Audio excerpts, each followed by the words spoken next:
प्यारे दोस्तों, प्रणाम। आज हम मनुष्य का जो बहुत ही खतरनाक पागलपन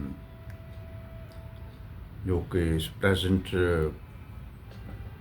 आधुनिक समाज में देखने को मिल रहा है, उसके बारे में बात करेंगे। ये पागलपन है नफरत।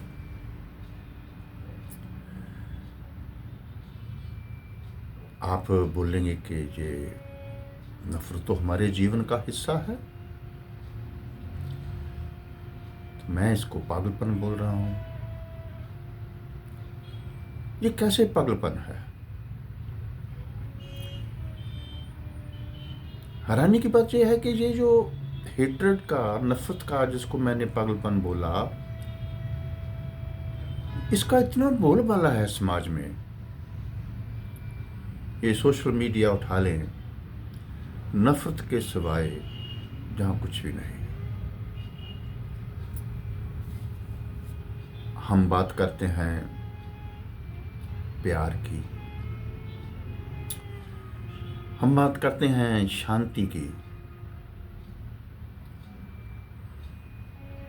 तो शांति एंड दिस प्यार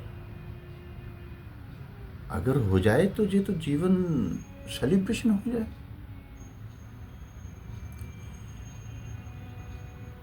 अभी कुछ दिनों से मैं देख रहा हूं कि हमारे न्यूजीलैंड से एक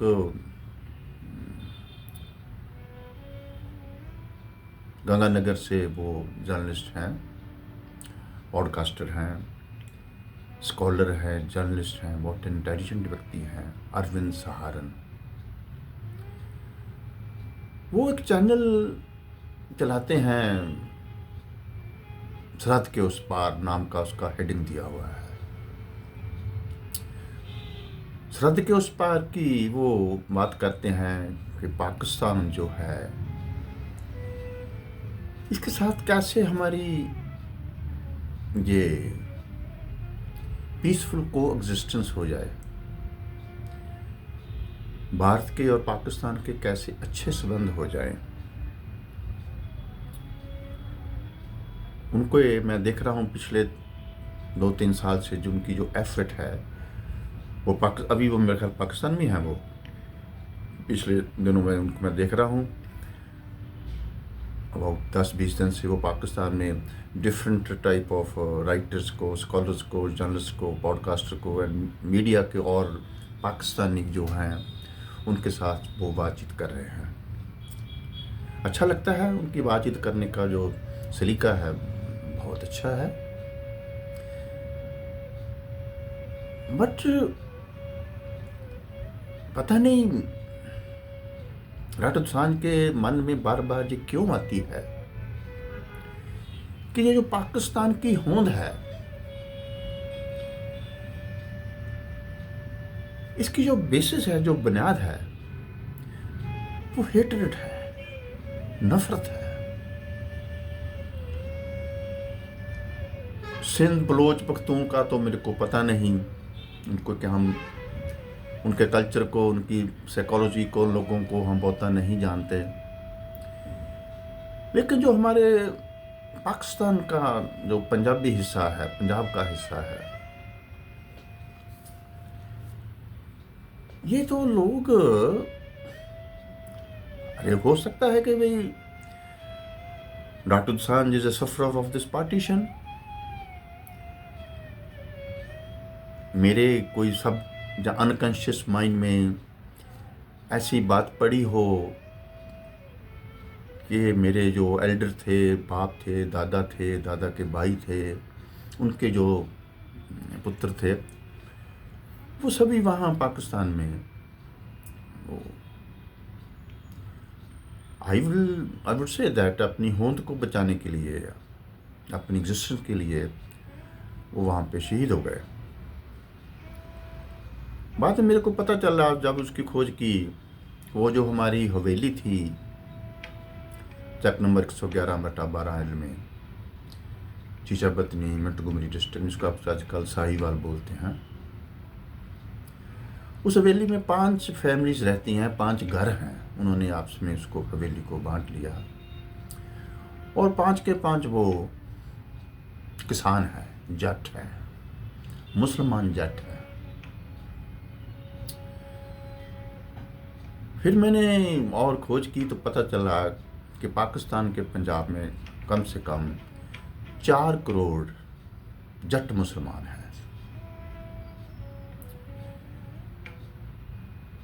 जब ये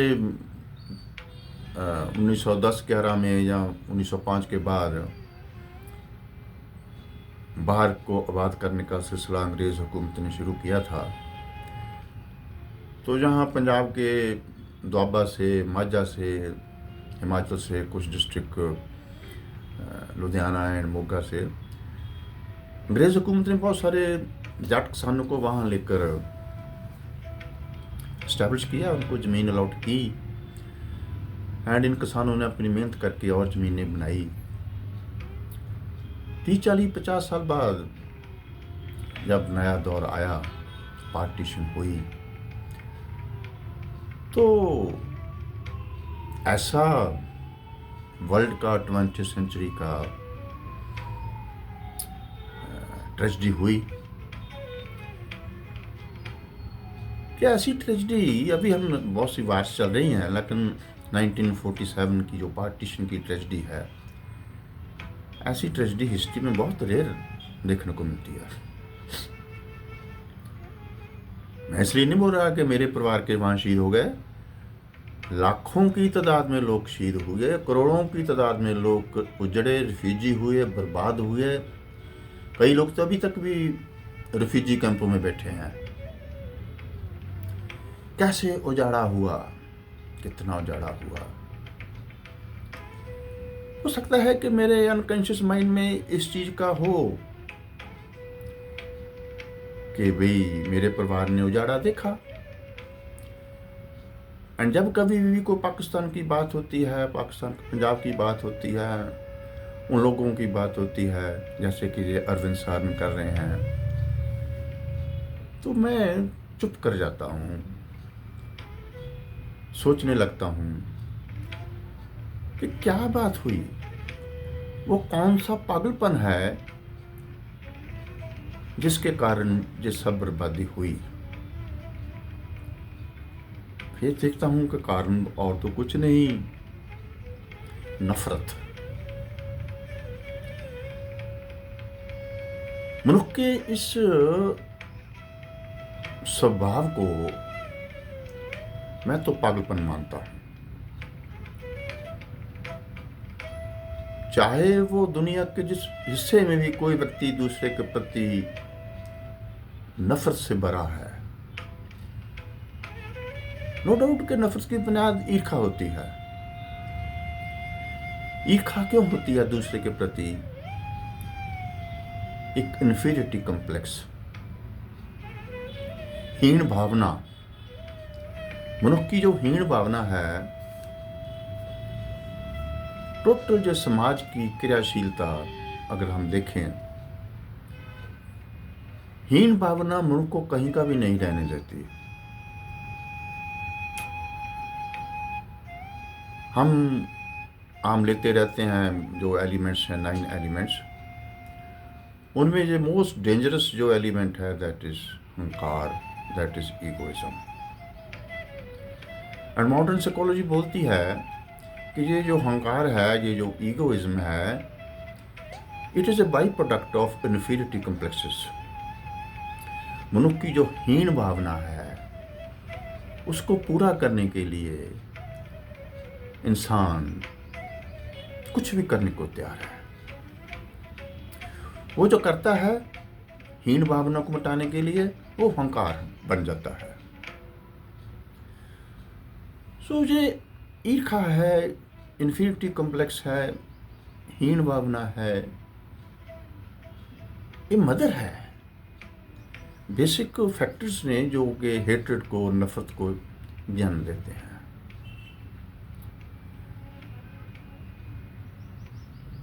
बहुत फिलोसफिकली ये बहुत गहरा विषय है। अगर हम एनालिसिस करें कि what is inferiority complex, what is jealousy, what is hatred, उस हेट्रेड से कैसे ईगो फुलफिलमेंट के लिए वायलेंस पैदा होती है, ये एक चक्कर है। और एक ऐसी लड़ी है ये, हमें पता ही नहीं चलता, मनुष्य को पता ही नहीं चलता कि कब वो इस ईगोइज्म का, इस हेट्रेड का, इस वायलेंस का शिकार हो जाता है। छोटी छोटी बातें भी हम ले लें, ये जो आपका ये जो मोबाइल है, सोशल मीडिया है, ध्यान से देखें, इतनी इसमें प्रेम, भक्ति एंड वो शांति की बात नहीं होती जितनी इसमें नफरत की बात होती है। अभी सुबह सुबह मैं क्लिनिक पे आकर जब यूट्यूब खोला तो एक भाई साहब सरदार जी बोल रहे थे कि ये जो गुरबाणी में लोग कीर्तन करते हैं, उनका कहने का तात्पर्य था कि सारे गामा पा, जैसे सारे गामा पा है ना, 7 स्वर, इसका गुरबानी से कोई संबंध नहीं। उन लोगों को क्या बोल कहे, तो गुरबानी तो भाई है ही राग पे आधारित है, तो राग क्या है? लेकिन नहीं, एक नफरत है दूसरे के प्रति। उस नफरत से एक सबसे जो डेंजरस फिनोमेना पैदा होता है, that is perversion, hatred and perversion. Hatred and perversion बोलती है कि मैं ठीक हूं, दूसरा गलत है। बार बार मैं ये सेंटेंस रिपीट करता हूं कि इस संसार में जो लोग भी इस सेंटेंस के पैरोकार हैं कि जो हमसे सहमत नहीं वो हमारा दोस्त नहीं, जो हमारा दोस्त नहीं वो हमारा दुश्मन है, दुश्मन को मारने में भी कोई पाप नहीं। ये हेट्रेड एंड परवर्टेड व्यक्ति की ये उसकी बोली है। अरविंद सहारन जी एंड और मेरे दोस्तों, पाकिस्तान की जो क्रिएशन है, जो सन 47 की जो पार्टीशन का, इसका बेसिस ही नफरत है। अब हम जो भी लोग पाकिस्तान के साथ अच्छे रिश्ते बनाना चाहते हैं, ठीक है, it's a good effort, but उस नफरत का क्या बनेगा?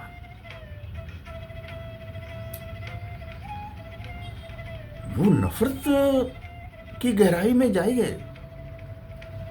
सहारन साहब, please go in detail, in depth of this hatred. कैसे हेट्रेड पैदा हुई कि एक लाइन मारनी पड़ी, तार लगानी पड़ी कि इधर पाकिस्तान है, इधर भारत है। नॉट ओनली क्रिएशन, आज पाकिस्तान की जो सर्वाइवल है वो भी इस हेट्रेड पर ही है। अगर इस हेट्रेड को समझ लिया जाए तो जैसे कि आप सहारन जी बोलते हैं कि वहां की जो रूट्स है वो तो भारत ही है ना, लोगों की जो जड़ें हैं वो तो भारत में है। वो नहीं मानते, उन जड़ों को इनकार करते हैं। अरविंद साहब, पाकिस्तान का जो अवाम है वो अपनी रूट्स को भारत में नहीं मानता। फैक्टर होंगे, पॉलिटिकल फैक्टर होंगे, इस्लामिक रिलीजन के स्प्रेड करने के फैक्टर होंगे। एक मैं आपको छोटी सी और बात देना चाहता हूँ, कहना चाहता हूँ दर्शकों कि हमारे भारत में इसको बहुत कम समझा गया है, सनातन को बहुत कम समझा गया है। अगर सनातन को समझा जाए तो हमें फर्स्ट जो बात समझ में आएगी वो आएगी कि ये जो जीवन है इसको चलाने वाले 2 फैक्टर्स हैं, एक चेतना, कॉन्शियसनेस, और दूसरा मैटर, पदार्थ। दोनों का आपसी मिलाप है। मनुष्य इस जीवन का बेस किसको मानता है? पदार्थ को मानता है या चेतना को मानता है? लंबा चौड़ा ना जाते हुए मैं इतना बताना चाहूँगा, भारत अपना जो बेसिस है, अपनी जो होंद है, अपनी जो एग्जिस्टेंस है, उसका बेसिस इस कॉन्शियसनेस को मानता है, चेतना को मानता है। रेस्ट ऑफ द वर्ल्ड जो भी वेस्ट की फिलॉसफी है, वेस्टर्न के क्रिश्चियनिटी है, इस्लाम है, मार्क्सिज्म है, मॉडर्न साइंस एंड टेक्नोलॉजी है, वेस्टर्न लिटरेचर है, वो सारे का सारा पदार्थ पे खड़ा है। उनका बेसिस पदार्थ है। ऐसी बात नहीं कि चेतना पर बहुत हैरानी होती है कि भारत की जो चेतना पे खोज है वो इकल्ली चेतना पर ही नहीं है, मैटर पर भी उतनी ही गहरी खोज है। फॉर एग्जाम्पल, हमारे यहाँ भारत में चली आ रही है गोत्र। गोत्र को बेसिस माना गया एवोल्यूशन का भारत में। हमारे ग्रंथों में इस गोत्र की बहुत गहरी से गहरी व्याख्या की गई है। जेनेटिक जो अब नई साइंस हम पढ़ रहे हैं, जेनेटिक्स, जीन्स के कैसे ये जो जीन्स हैं वो कैसे एवोल्यूशन प्रोसेस में फर्द क्रिएशन का हिस्सा बनते हैं, एंड मनुष्य जाति के जो वेरियस करैक्टर्स हैं उसको वो कैसे निर्धारित करते हैं, वो जीन्स पर निर्भर है। वो जीन्स का जो बेसिस है भारत ने खोजा है गोत्र। हमारे यहाँ जो भी हम सनातन को हिंदू लोग मानते हैं, पर्टिकुलरली मैं बोलूँगा भारत के हिंदू जो सनातन को मानते हैं, वो उस गोत्र की जो विद्या है इसको भी मानते हैं। गोत्र या गोत, कि वे तेरा भी गोत क्या है। अभी देश मैटर तक सीमित मॉडर्न साइंस एंड टेक्नोलॉजी ने इसकी निगेशन कर दी, इसे क्या बात हुई।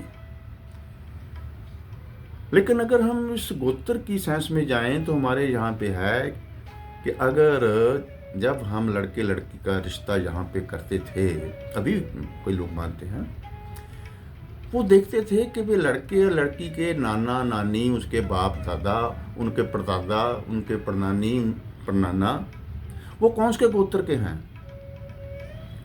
बचपन से सुनते आ रहे थे कि 7 गोत्र तक गोत्र नहीं मिलना चाहिए जब लड़के लड़की की शादी करनी हो, बखो बखरे गोत्र हों।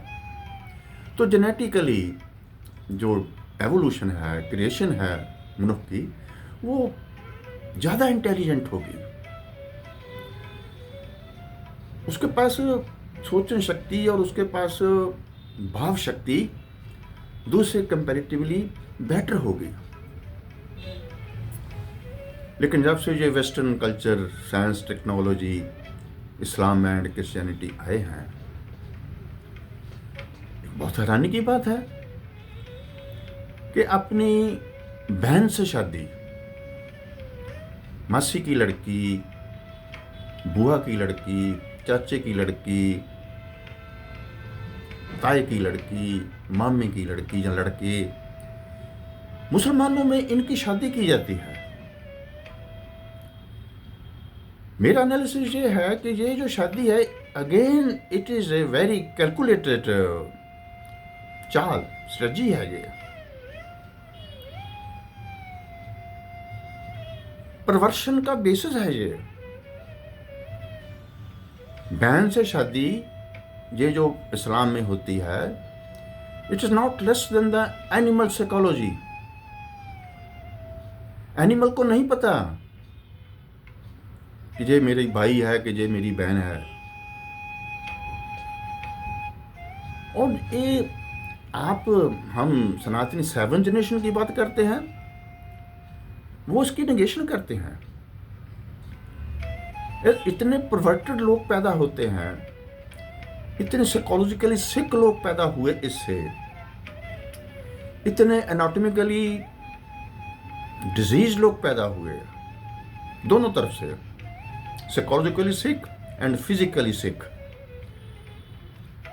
इन दोनों जो बातें हैं, इन्होंने ये मत समझना कि उनका ये जो कल्चर है ये इजाजत, no, idea was to oppose the scientific basis of सनातन।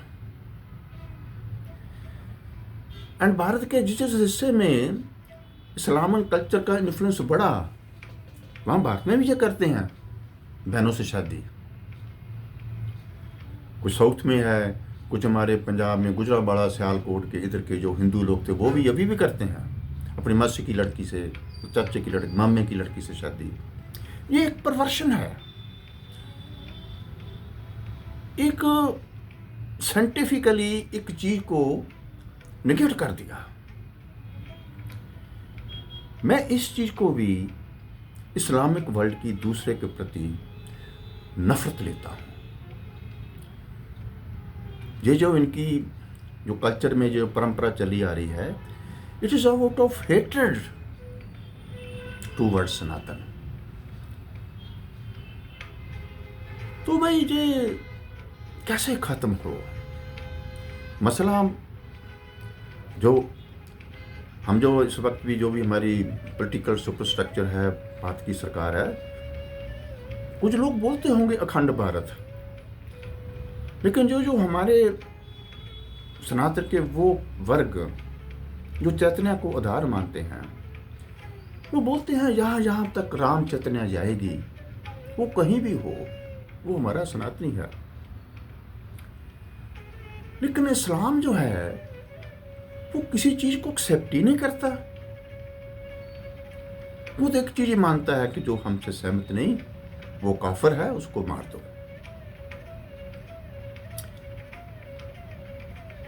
कोई बहादुरी की बात नहीं है ये। मैं फिर पश्चिम पाकिस्तान की तरफ, बंगाल की, पंजाब की तरफ जाऊंगा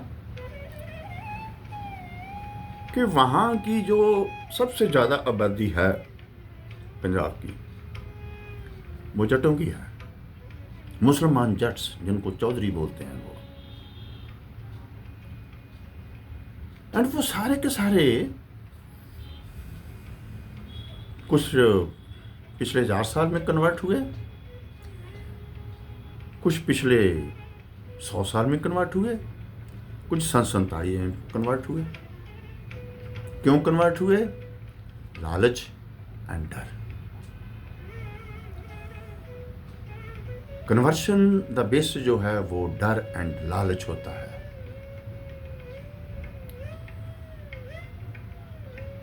तो ये जो 3-4 करोड़ वहां के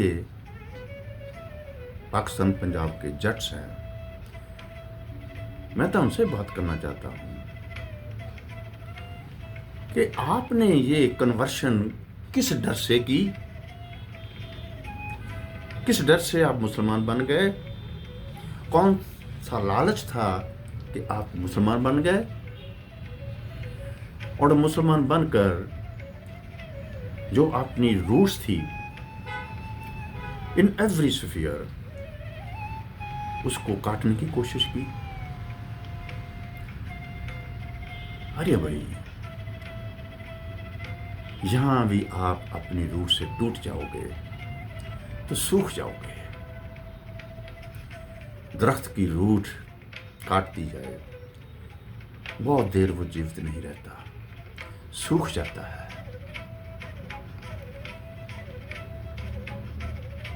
अरविंद साहब, आपकी बहुत एफर्ट है कि पाकिस्तान का आवाम और भारत का आवाम, इसका आपसी मेल जोल हो, प्यार हो।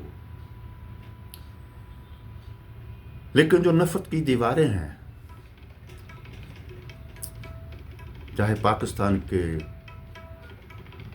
मौलानों की खड़ी की हुई हैं, चाहे पाकिस्तान के अमीर पॉलिटिशियन खड़ी की हुई हैं, चाहे भारत के पॉलिटिशियन खड़ी की हुई हैं, चाहे भारत के कुछ फनेटिक लोगों की पॉलिटिकल गेंस के लिए खड़ी की हुई हैं। ठीक है, मैं आपसे सहमत हूँ, वो नफरत की दीवारें टूटनी चाहिए, पर मेरी जांच इन दीवारों को, नफरत की दीवार को तोड़ने के लिए एक समझ बनानी होगी पाकिस्तान के जो अवाम है उनको बचपन से ही उनके स्कूलों में ही जो एजुकेशन दी जाती है, उनके मदरसों में ही जो एजुकेशन दी जाती है, उसमें नफ़रत की गुड़ती दी जाती है। वो नफ़रत की गुड़ती जब तक है, ये नफ़रत ख़त्म नहीं होगी। मीडिया में तो वो लोग हैं, मैं मानता हूँ कुछ सिंसियर लोग भी होंगे, लेकिन मीडिया में तो वो देखते हैं हमारी कितनी व्यूअर्स हैं, हमारे कितने शेयर हुए, हमारी कितनी वे क्या उसको मैं तो वो भी नहीं जानता कोई टीआरपी क्या वैल्यू होती है, इसका कितना मेरे को मॉनेटरीली कितना फ़ायदा होता है, पैसा कितना मिलता है। उसके लिए वो मैक्सिमम अपना वो हो इसको सब्सक्राइब करते हैं, शेयर करते हैं, व्यूअर्स बनाते हैं। ठीक है, बनाओ भाई, लेकिन ये जो बेसिक बीमारी है पाकिस्तान के और कुछ हिंदुस्तान के लोग भी हैं जो अच्छा, एक बात मैं आपको बताना चाहता हूं दर्शकों कि थ्योरी ऑफ रिलेटिविटी के मुताबिक जैसे ये चेतना एंड पदार्थ इकट्ठे रहते हैं, नेगेटिव पॉजिटिव फोर्स इकट्ठे रहते हैं, देव एंड दानव इकट्ठे रहते हैं, दिन एंड रात इकट्ठे रहते हैं, भला एंड बुरा इकट्ठे रहते हैं, सच एंड झूठ इकट्ठे रहते हैं, इकट्ठे हर व्यक्ति में हैं, लेकिन इनकी जो प्रेजेंस होती है वो रिलेटिव होती है। एक डोमिनेंट होगा, एक रिसेसिव होगा। मैं ये इसलिए बोला कि भारत में भी नफरत के भरे हुए लोग हैं, ऐसा नहीं कि भारत में नफरत नहीं है, लेकिन अंडरस्टैंडिंग चाहिए। मैं तो कहूँगा कि हर व्यक्ति अगर ये सोचना शुरू कर दे, मैं किसी से मिल रहा हूँ, रिश्ता बना रहा हूँ, इसमें प्यार है कि नफरत है? नफरत ही नफरत दिखाई दे रही है। अभी कुछ देर पहले मेरे एक दोस्त बातचीत कर रहे थे, किसी एक राइटर की, पंजाबी के मशहूर राइटर की मौत हो गई थी। तो मेरे वो दोस्त बोले कि जब जो पंजाब का कोई राइटर का इंतकाल होता है तो वो जो राइटर्स का जो सर्कल है उसके बहुत गुणगान करता है, उसकी इतनी तारीफें करता है, वो ऐसा था, वो ऐसा था, वो ऐसा था, वो ऐसा था। मैंने उसको बोला कि जिसकी ये मरने के बाद तारीफ करते हैं उसकी जीते जी घनघोर निंदा करते हैं। इतना उसको आउट ऑफ नफरत, out of jealousy, out of hatred and out of egoism उसको गलत शब्द करने की जो कोशिश करते हैं, जब मर जाता है फिर उसकी निंदा करते हैं। ये पंजाबी के लटेरी सर्कल का राइटर्स का हाल है। क्यों है हाल? मेरे को एक चीज़ और याद आ गई कि मॉडर्न टाइम्स में इस नफरत की जो बुनियाद है वो लिटरेचर है। पर्टिकुलरली जितना भी पिछले 100 साल में मार्क्सिस्ट पॉइंट ऑफ व्यू तो वेस्टर्न कंट्रीज़ में वेस्टर्न लिटरेचर रचा गया, स्कॉलरी रची गई, उसका असर हमारे यहाँ इधर ईस्ट में भी बहुत हुआ। इंडिया में पर्टिकुलरली उस मार्क्सिज्म का लिटरेचर पे बहुत असर हुआ। किस प्रकार का भी लिटरेचर हो, अगर वो एक हंकारी व्यक्ति का रचा हुआ लिटरेचर है तो वो नफरत ही पैदा करेगा। इसलिए लिटरेचर सिर्फ उसको रचना चाहिए जो थोड़ा सा कॉन्शियसली इवॉल्व कर चुका हो, जिसको जो पता हो व्हाट इज कॉन्शियस एवोल्यूशन, जिसको थोड़ी आत्मा की आवाज़, अंतर्ज्योत, अंतर प्रकाश का, अध्यात्म की यात्रा का जो पंथी हो जाए, या जिसने इसको पा लिया, चेतना का रियलाइज कर लिया, वो जो बोलेगा उसमें प्यार होगा। जिसने ये कॉन्शियस एवोल्यूशन की यात्रा नहीं की, बुद्धि तो उसके पास है, लिटरेचर भी उसने पढ़ा हुआ है, वो नफरत के बीच ही बीजेगा। इस मॉडर्न टाइम्स में ये जो हमारी नफरत की बेसिस है, ये हमारा लिटरेचर है। तो समा ज़्यादा ना हो जाए, वही डर रहता है क्योंकि लोगों के पास इतना टाइम नहीं होता कि वो निकाल कर किसी चीज़ को तरीके से सुन सकें। लेकिन मेरी आपसे ये अपील है कि ये जो मनुष्य जाति की नफरत है, इसको सोचना, विचारना, इसका बेसिस क्या है। अंजे कैसे ख़त्म हो सकती है? बार बार इस नफ़रत को ख़त्म करने के लिए ही मैं कॉन्शियस एवोल्यूशन का, चेतना के विकास की बात करता हूँ। उसके ऊपर ही मेरे सारे एपिसोड होते हैं। तो आज मेरे मन में आया कि ये जो बात जो है, इसको थोड़ा सा और डिटेल में देने के लिए पहले जाने तो सही कि what is this jealousy, why this jealousy, why this hatred, then egoism. ये जो वायलेंस है, ये तो उसका एंड रिजल्ट है। तो इसको दोस्तों थोड़ा सा विचार करना और इन बातों को आगे शेयर करना। आज बस इतना ही। आप सबके भीतर स्वयं प्रकाश मंजोत को डॉक्टर सांझ कर करना।